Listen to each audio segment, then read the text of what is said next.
Donc, si je fais affichage, afficher le damier de transparence, c'est pas une illustration avec un fond blanc.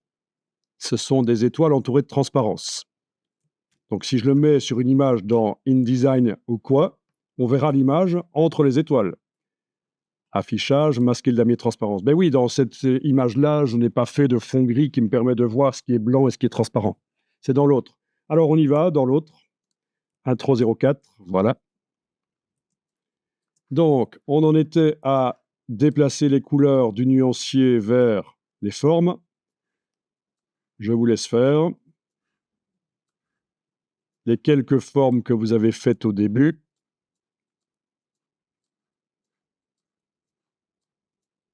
Voilà.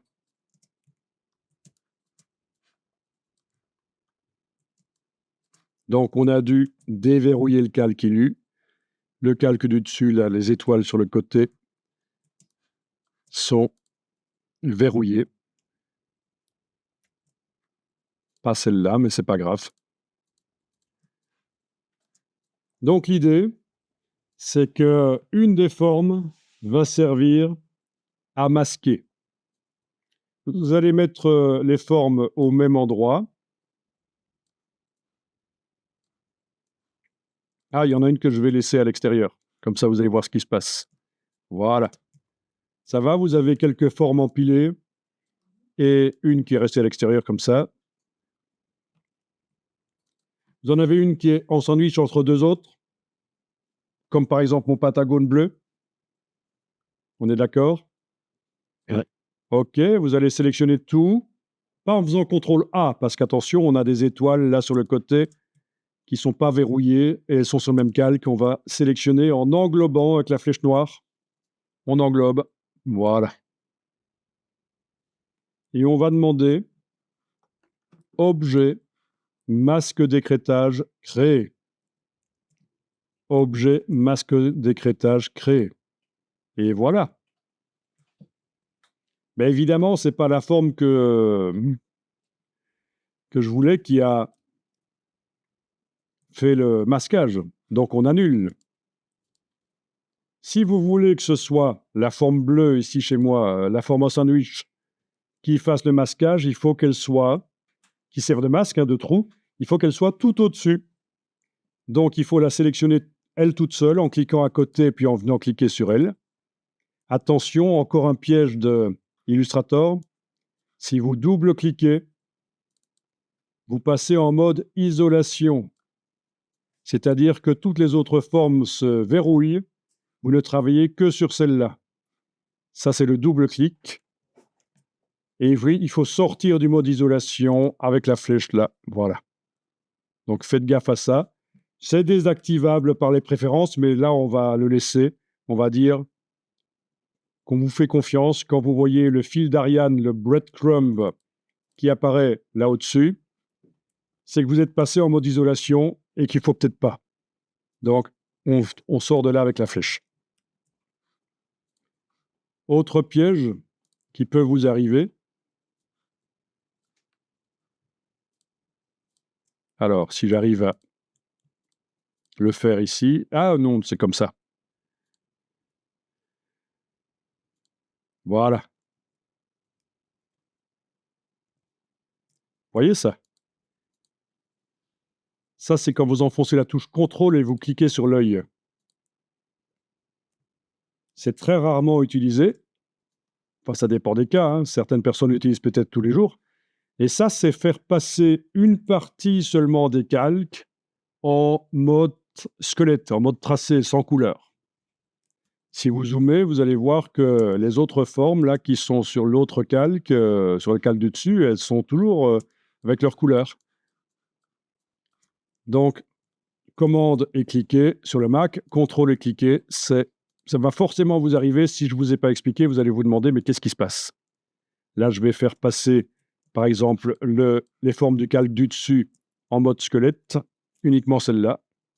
Voilà. Et comment on fait? C'est donc la touche contrôle et cliquer sur l'œil. Franchement, on ne l'utilise pas souvent, mais ça arrive parfois qu'on se plante et qu'on se retrouve avec ça. Et donc, c'est une alternative à CTRL-Y qui transforme tout en squelette, tous les calques d'un coup.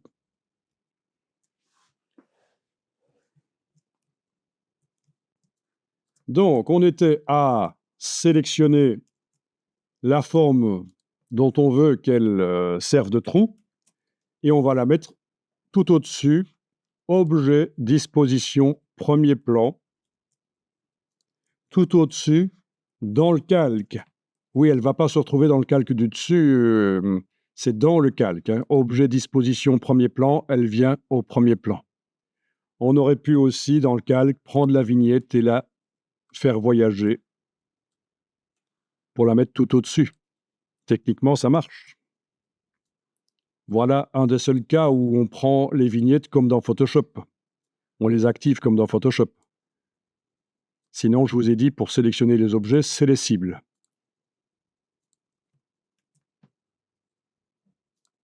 Ah oui, je voulais qu'il soit tout au-dessus, voilà. Bon, ben essayons ça, le masquage maintenant.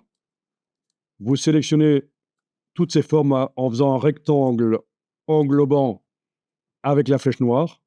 Peu importe que vous englobiez tout, vraiment, il ne faut pas faire englober tout. Et comme je vois souvent, on englobe comme ça. Non, il suffit d'englober une partie seulement des formes et c'est bon. Voilà. Et là, objet, masque d'écrêtage, créé. Et voilà, c'est bien la forme du dessus qui masque. Et elle a perdu sa couleur. C'est comme ça. Donc, la possibilité de faire des masques, c'est déjà très créatif dans Illustrator. Par exemple, je crée un rectangle comme ça, d'une couleur, je le duplique, chaque fois je lui mets une couleur différente, et en fait ça va me servir en quelque sorte de motif, de remplissage. Voilà. OK, voilà. Par-dessus ça, je vais créer un cercle. Ah oui, les cercles, on n'a pas encore fait de cercle autrement qu'en cliquant. Avec l'outil ellipse, vous commencez à tracer. Avec la touche Option, ça trace par le centre, par là où vous avez cliqué. Avec la touche Shift en plus, ça trace un cercle parfait. On lâche le bouton de la souris, puis les touches au clavier. Je sélectionne tout, je demande Objet, masque d'écrêtage, créer, et j'obtiens des choses qui peuvent être sympas. Après, comment les manipuler, on va voir. Essayez déjà de faire des rectangles et un cercle par-dessus et de faire un masquage.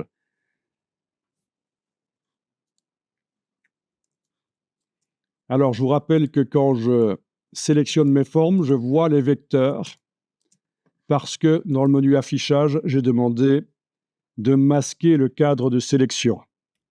Et quand je veux transformer, je prends l'outil de transformation pour avoir le cadre. Avec la touche Shift, voilà.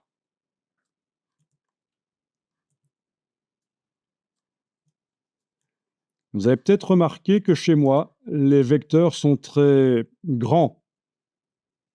Si vous avez des problèmes de vue comme moi, vous pouvez aller dans les réglages, édition, préférences, sélection et affichage des points d'ancrage. Et là, vous voyez que moi j'ai mis la taille des vecteurs au maximum. Si c'est toujours pas suffisant pour bien voir les choses, il va falloir modifier la résolution de votre écran. Trop de points fait une interface petite.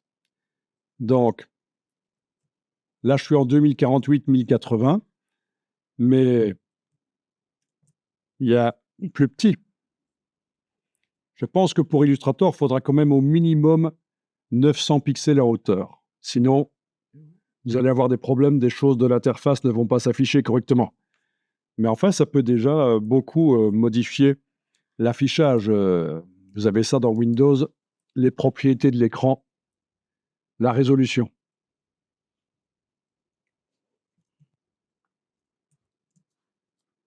Comment modifier une partie ou l'autre de quelque chose qui est masqué? Il y en a qui connaissent. J'ai un système de masquage là. Si je veux modifier l'intérieur, je vais quand même pas aller chaque fois annuler l'écrêtage. Objet, masque d'écrêtage annulé, ça va pas. Vous avez déjà une possibilité ici, modifier le contenu. En fait, il faut décider si on modifie le contenu ou le contenant. Vous avez ici modifier le contenu. Et ça, c'est modifier tout l'objet, modifier le contenu. Voilà. Ça, vous l'aurez souvent dans Illustrator, ces deux petites icônes pour indiquer que vous modifiez tout l'objet de le masque, dans ce cas-ci, ou le contenu. Et alors, avec la flèche noire, on va pouvoir aller bouger des choses. Non, il va falloir utiliser la flèche blanche plus. Je vais passer en commande Y pour pouvoir les bouger. Alors, comment est-ce qu'il me fait ça encore? Attendez, parce que là, Sinon, commande.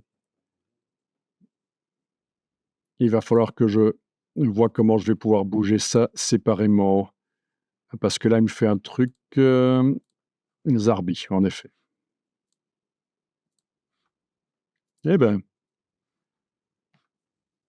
Bon, j'arrive à bouger tous les objets, mais un séparément. Va chercher. Tu dois faire dedans. La flèche blanche, tout simplement. Bon, c'est la flèche blanche plus que j'ai et ça ne marche pas super bien. Ah si, quand même, la flèche... voilà, oui, ok. La flèche blanche. J'essaie avec la flèche blanche plus, mais c'est une erreur de ma part.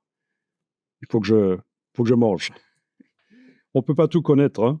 Je veux dire, on ne peut pas se souvenir de tout non plus. Donc voilà, modifier le contenu et flèche blanche, en effet.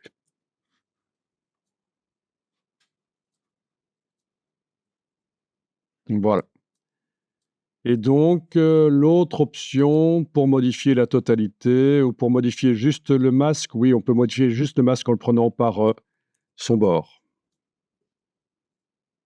Honnêtement, c'est pas tous les jours que je fais du masquage sur des formes vectorielles. En général, on le fait sur des images. On va le faire sur une image. Donc, même chose ici. Il faut que je décide si je modifie le contenu. Ah oui, et puis on avait une partie là. Oui, évidemment. Il va falloir que j'aille avec la flèche blanche l'attraper. Oui, et là, c'est pas évident, hein. Commande Y. Comment est-ce qu'on va l'attraper pour aller la chercher? Moi, ça me réussit pas, mais j'ai une autre méthode, en fait. Vous arrivez à rattraper la forme qui est sur le côté?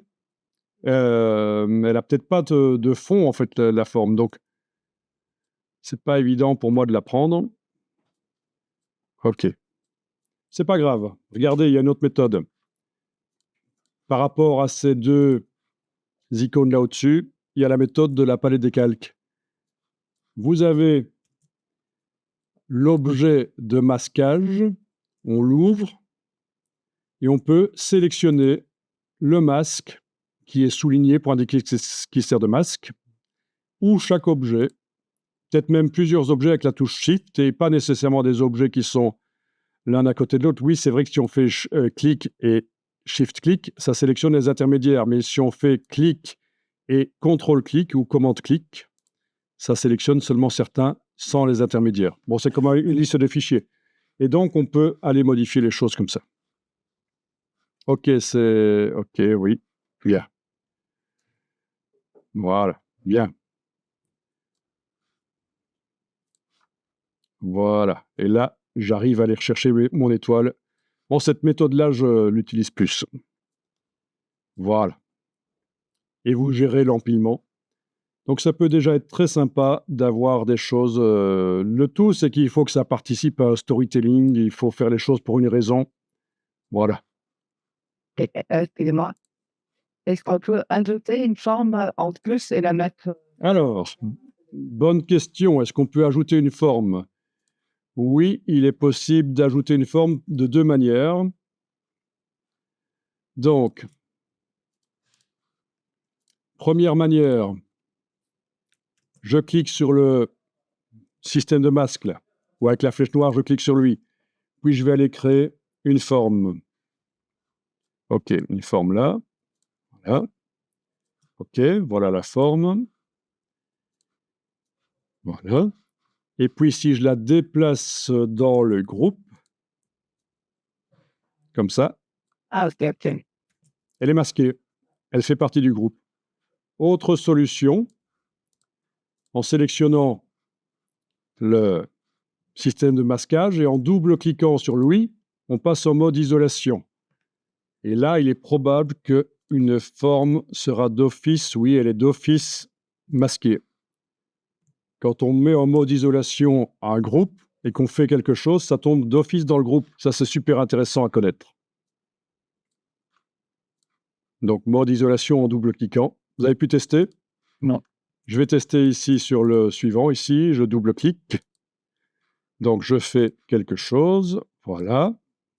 C'est d'office dans le groupe. C'est d'office dans le groupe, oui. Parce que je suis passé en mode isolation en double-cliquant sur l'objet. Puis je dois sortir du mode isolation.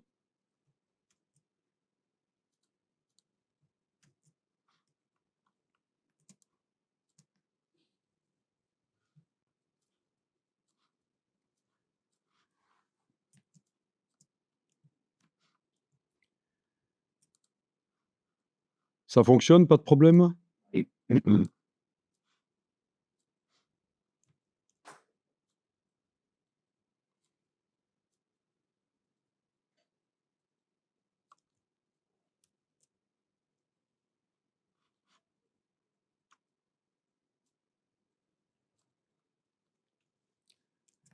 Marrant, hein, les formes dans le système d'écrêtage, si on les déplace, même si elles sont au-dessus de l'objet qui écrète, elles sont écrêtées. Alors qu'au moment où on faisait l'écrêtage, il fallait absolument que l'objet qui écrète soit tout au-dessus.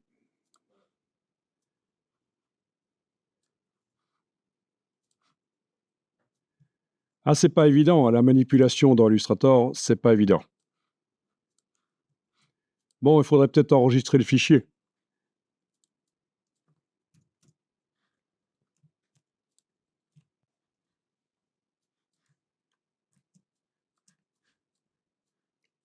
Je vais dupliquer les deux. Parce que je vais faire une variante là au-dessus. Donc j'ai sélectionné les deux et je les ai déplacés avec la flèche noire et la touche Alt, ça a fait une copie. Donc quand on fait une illustration, c'est bien de la commencer en noir et blanc, logo aussi, et puis de mettre les couleurs après, ça peut être plus facile. Et je vais vous montrer quelque chose qui peut être intéressant pour faire du graphisme qui en jette assez facilement.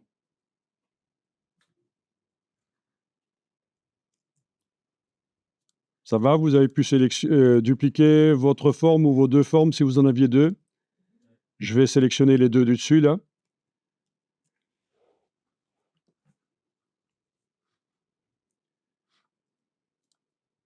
C'est vrai qu'ici, il faudrait que j'indique que je modifie le contenu.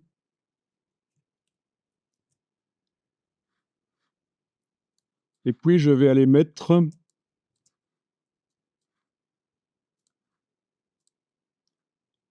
la case contour à l'avant-plan et mettre du blanc.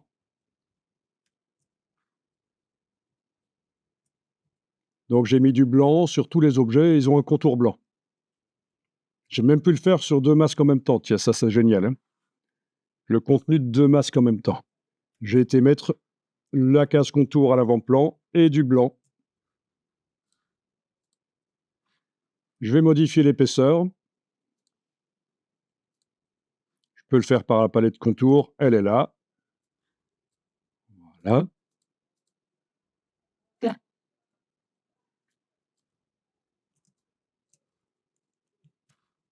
Donc, je vous rappelle que j'ai sélectionné mes deux masques, mes deux formes masquantes. J'aurais pu le faire sur des formes superposées sans masquage, hein. Mais là, vu qu'il y a du masque, j'ai dû quand même indiquer que je travaille sur le contenu des masques. Voilà. J'ai mis la case contour à l'avant-plan et j'ai mis de la couleur blanche. J'ai modifié par la palette contour la graisse, l'épaisseur. c'est fort embrouillé à cause de tous ces vecteurs. Il y a une possibilité de visualiser ça sans les vecteurs et malgré tout, ça reste sélectionné. Ça, c'est quelque chose, une super astuce. C'est menu affichage, masquer le contour de sélection. Donc, à ne pas confondre avec ce qu'on avait activé tout à l'heure, masquer le cadre de sélection. Ici, c'est masquer le contour de sélection. Donc, les formes restent sélectionnées. Ça se voit dans la palette des calques. Il y a les petits carrés bleus. Elles sont sélectionnées. Et je peux modifier l'épaisseur du contour et regarder ce que ça donne.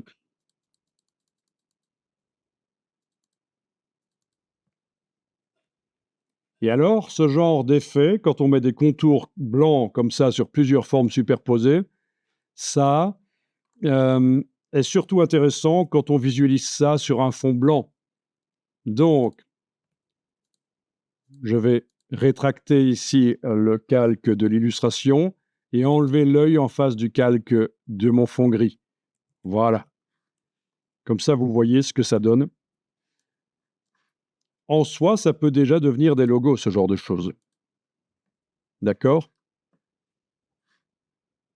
Donc après, je vais aller activer l'une ou l'autre avec la flèche blanche plus. Est-ce que ça va marcher? Non. Il faut vraiment que j'aille la sélectionner parce qu'il y a le masque. La sélectionner par la petite cible. Voilà, on peut aller bouger l'une ou l'autre. Redimensionner, tourner, etc.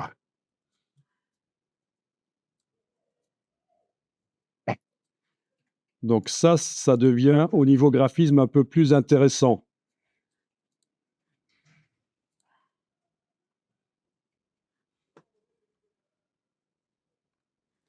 Ça devient un peu plus intéressant. C'est celui-là? Non. Où est-ce qu'il est? Il est là au-dessus. Voilà.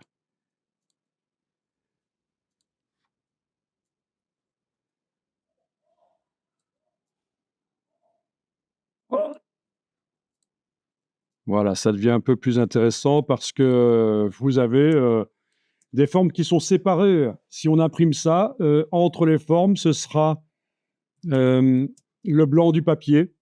Autour de la forme, ce sera le blanc du papier. Donc, au niveau logo, c'est pas mal. C'est plus clean que ce qu'on avait ici en dessous, où ça ressemblait un peu à du n'importe quoi, on est d'accord, hein? Bon, ça peut être intéressant. Ici, évidemment, on a fait un peu n'importe quoi, mais avec des formes plus intéressantes, des caractères, du texte, ça peut être bien. Voilà. Bon, je vous montre quelque chose ici. Avec l'outil plan de travail, je vais agrandir et je vais redupliquer ceci. Ah, je ne vois pas quand je sélectionne, évidemment, parce que j'ai demandé de masquer le contour de sélection. Donc, menu affichage, afficher le contour de sélection si je veux revoir ce que je fais. Touche Alt si je veux voir ce que je sélectionne. C'est le gros piège, hein. Quand on a enlevé le contour de sélection, on se demande à un certain moment, mais pourquoi est-ce qu'Illustrator bug quand je sélectionne une forme, je ne vois pas les vecteurs? Mais c'est parce qu'on a oublié qu'on avait enclenché ça. Donc, ce que je vais vous montrer ici, c'est que je sélectionne éventuellement les deux. Je vais travailler sur les deux en même temps, comme je l'ai fait pour les contours d'ailleurs. Et je vais travailler sur la case de fond ici, voilà. Et je vais mettre du noir. Voilà. Et là, vous avez quelque chose qui ressemble plus à ce à quoi doit ressembler un logo. Un logo doit fonctionner en noir et blanc. Absolument. Parce qu'on va peut-être l'imprimer sur le côté d'un camion avec certaines techniques d'impression qui ne permettent pas d'imprimer plusieurs couleurs. Aussi, si on imprime en plusieurs couleurs, ça va coûter cher. Et donc voilà, sur le côté du camion, ce sera peut-être en rouge ou en bleu. En tout cas, en une couleur. Par exemple. Alors, tu parles de présenter à un client le logo, mais le travail intermédiaire. Ouais. Oui, ça peut être une solution, en effet, de se focaliser d'abord sur la forme, en effet. Oui. Maintenant, la présentation au client peut se faire aussi via une charte graphique et une présentation où il y a toutes les déclinaisons et les justifications. Pourquoi est-ce qu'on a choisi de faire comme ça? Voilà. Après, il y a plusieurs manières de procéder aussi. Est-ce que le client a son mot à dire ou pas dans la création du logo? Il y a pas mal de graphistes qui ne donnent pas la possibilité de modifier le logo. Ils fournissent un logo et le client ne peut pas modifier. Il y en a où le client peut modifier, mais toute modification est facturée et toute réunion qui, pour parler des modifications, est facturée. Ça limite pas mal les réunions pour le modifier. Je peux garantir. Hein. Dès qu'on commence à facturer les réunions de modification, donc des clients, il y en a qui sont plus ou moins ennuyeux. Il faut gérer. Ceci est assez amusant. Plus le client a les moyens, plus il vous fait confiance et moins il vous ennuie à faire des modifications. Ici, on a le client à $500 par rapport à celui à 50 000. C'est comme s'il jouait sa vie, quoi, celui à $500. Quoi. Donc, voilà. Autre chose assez connue, comme petite chose rigolote. Donc, ça, c'est la liste des prix pour les clients. Comme ça, ils sont au courant. Donc, je fais le design de tout, c'est $100. Je fais le design, tu regardes, 200. Je fais le design, tu donnes ton avis, 300. Je fais le design, tu aides, 500. Ça, c'est le prix qu'on facture au client. Hein. Tu fais le design, j'aide, 800. Tu fais le design, je donne mon avis, 1300. Tu fais le design, je regarde, 2100. Tu fais le design, tu fais tout le design, 3400. Donc, mais voilà, il y a des fous. Hein. Au niveau des clients, il faut fixer les limites. S'il faut fixer les limites, c'est pas évident. Donc, j'ai trouvé ça vite fait sur le web, mais il y a plein de versions similaires. Voilà. Donc, au niveau, il ne faut pas se laisser bouffer par le client. Parce que. Le client n'a pas mis le nombre de tours de correction. Oui, le nombre de tours de correction, oui. Le client doit signer. Oui. Signer à chaque fois qu'il y a une correction. Oui, c'est vrai qu'on peut prévoir un nombre de corrections maximal dans le contrat aussi. Et même, ça peut être 0 tour de correction. Il y a des graphistes qui le font. Les clients les gonflent. Le brief doit être. Oui. Le brief doit être bon, oui.